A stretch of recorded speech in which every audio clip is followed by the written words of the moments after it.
Assalamu alaikum fam, hope you're doing well.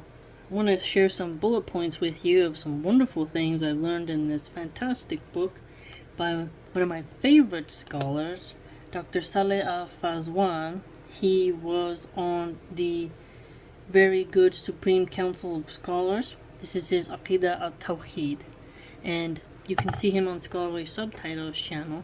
I like him because he always goes like, nah, nah, whenever he talks. He's a great guy. You know, I really like his lectures, and he's just so wise. He's like a grandpa. He's a very good guy. So, we're talking about Aqida in section 3. And the title is Deviations from the Right Aqida and the Ways to be Safe Therefrom. So, when I first read that, it's like, interesting. Safe, interesting. Let's see what it's about. So, I'll show you what's up. Oh yeah, Bismillah Rahman Rahim. Let's not forget. Deviation from the right Aqida is peril and destruction. This is so because the right Aqida is the strong impulse to perform beneficial deeds. So look at that. So if you have the right Aqida, you will have a strong impulse to perform beneficial deeds. So you're not going to want to be wicked. You're not going to want to do something that is not approved of and that's going to spread malice and corruption. Definitely don't want to do that. And if you're following the pillars, believing in the messengers and what they brought, the oneness of Allah and His Lordship and in His worship, you know, not committing shirk, you're going to do different things than others who don't care about that, right? He continues, one without the right Aqida is prey to confusion and doubt. So if you don't have your basis, you're going to have more doubts, so somebody could squeeze something in there.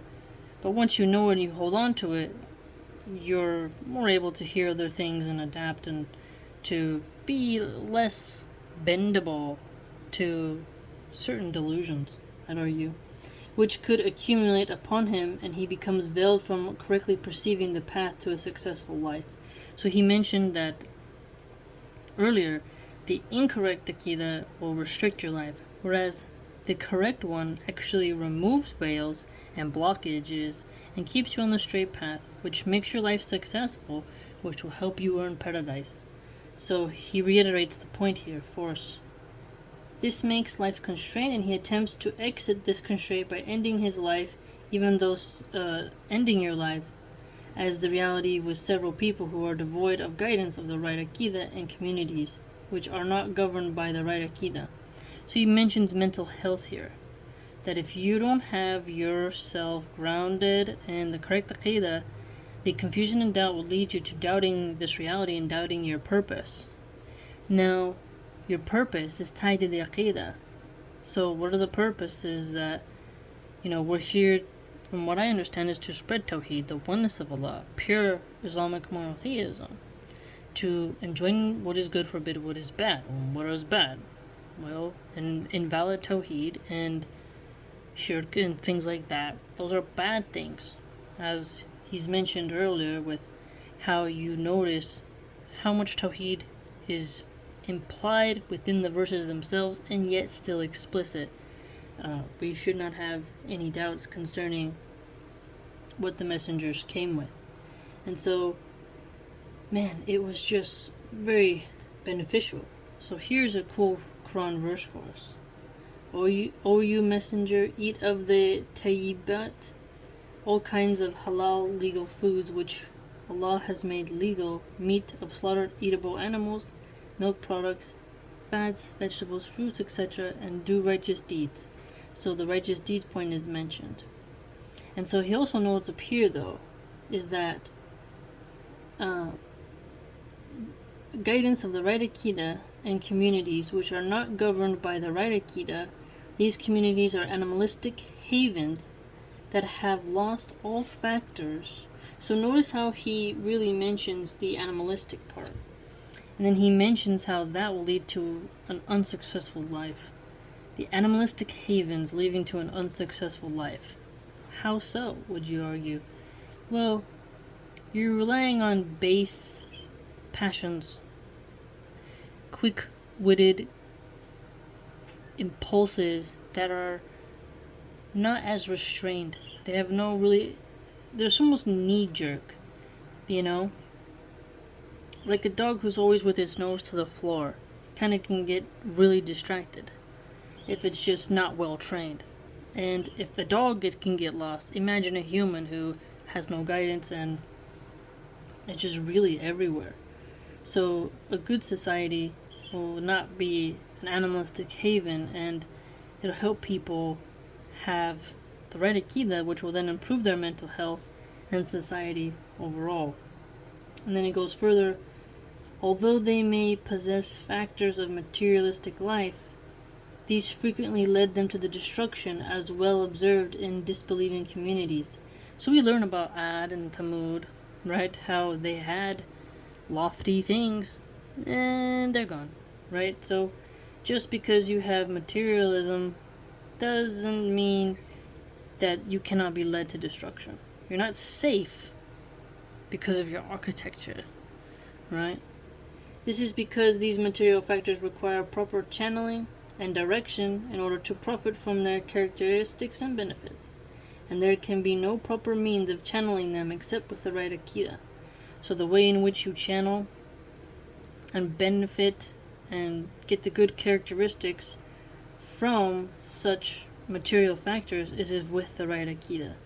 So you're going to look at the Quran and Sunnah, you're going to have your beliefs on lock, and that is going to actually help you to make sure that the deeds you're doing are going to make you not only happy, but bring you hereafter benefits and dunya benefits. So it's very potent, his examples. And then he goes on further with a longer one of 34, 10, 13. But then down here in the bottom he says, the strength of Aqida must not be bereft of material strength. Now this is cool, because belief it's immaterial, it's ephemeral, it's something not tangible. Don't tie it to the material strength, that you only have like belief and faith in Allah's books, his prophets and such, just because you have material economic thresholds that are met. It's quite brilliant. He continues, if however it is severed from it due to deviations towards false Aqida, material strength becomes a means to peril and destruction. So really pointing out for us that if you're basing your Aqida upon material strength, that can still lead you to problems and overall annihilation, right? As is witnessed today in disbelieving nations which possess material wealth but are devoid of correct Aqida. So just pointing out the animalistic haven reference that he mentioned earlier. They don't have the correct beliefs. They are really struggling, and this is why you have people popping out kids they don't take care of, fathers not having a sense of protection over their families, just abandoning them, reptilian almost. It's really quite strange, because when we say animalistic, it's not just like a mammal that has a sort of nursing aspect. It can also just be shark-like and amphibian-like. You know what I'm trying to say? It really changes the way in which you can view the concept of animalism, especially in regards to the animal kingdom and all the strange behaviors that are unhuman and not unique to humans, regardless of what Daddy Darwin evolutionists say to us concerning primate motives. It's quite interesting. He continues, deviation from the correct Aqida has causes, which should be known. Some of the most important are ignorance of the correct Aqida. So this one is pretty straightforward and pretty interesting, because he says you're gonna get that ignorance from not learning it and not teaching it. And if you're not paying attention to it, you don't have any concern for it, well, that's gonna make it so that you have this snowball effect of mental health despair, right? Because remember he said, if you don't have the correct Aqida, you're gonna truly suffer. But if you don't have the correct Aqida, it can be from you not wanting to learn it, and when you've learned some things, you should be trying to teach people it to the best of what you can. So that tells me that I need to learn Aqida and then share it with you, which is what I'm doing now. So it's pretty brilliant, this guy, man. And it goes further that till a generation grows not knowing that Aqida. So he mentions this a lot. How one generation can be on the right path. He mentions Noah a lot when he talks about it. And that those noble people die. The youth don't pay attention. When the youth have children, then they can't guide their kids. Then the next generation grows up, they can't have their ideas passed along. The communication of knowledge becomes weaker, spreads to less people, or spreads incorrectly, because if it's not the correct Aqida based on the Quran and Sunnah, the Hadith and the Sirah, then you're going to have some issues here, right? You're going to have some problems, because you're not getting the straight path that Allah set down through His messenger, His messengers, and His books, right? It's really quite interesting how it's all laid out for us here. He has this great quote as well. The bond of Islam shall be broken one at a time when a generation grows up not knowing about Jahiliyyah, pre-Islamic ignorance, or pre-Islamic paganism. So that's interesting, right? The unification of the Ummah will be hindered if people are not taught about the pre-Islamic ignorance, Jahiliyyah, and the paganism that existed before. Because if you don't know what you were and then now what you are, you're not going to be able to identify the traits that were changed, the things you're supposed to not go back to, and how to identify it and prevent it from ever returning. So now you can see how he mentions the strength of Aqida. It's more than just having it attached to material wealth. It's really deeper than that. It's really essential. So let me repeat what he said earlier. So good Aqida is when your belief is free from doubt. Okay, he said Aqida is an action of the heart. So if it's in your heart, it's pumping through you. When your heart's in it, you're going to win it. Right? We've heard that a lot. So if your heart is in the Aqida, then it's going to be very hard to get that taken out. Because it's through your heart you feel the passion, the love, the endearment, the affection.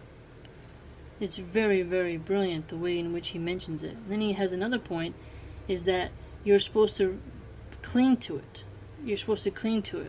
And you're not supposed to just let it go and let it abandon and let things conflict with it. And that you need to have evidence for something that is regarding Aqida. You cannot just blindly accept it.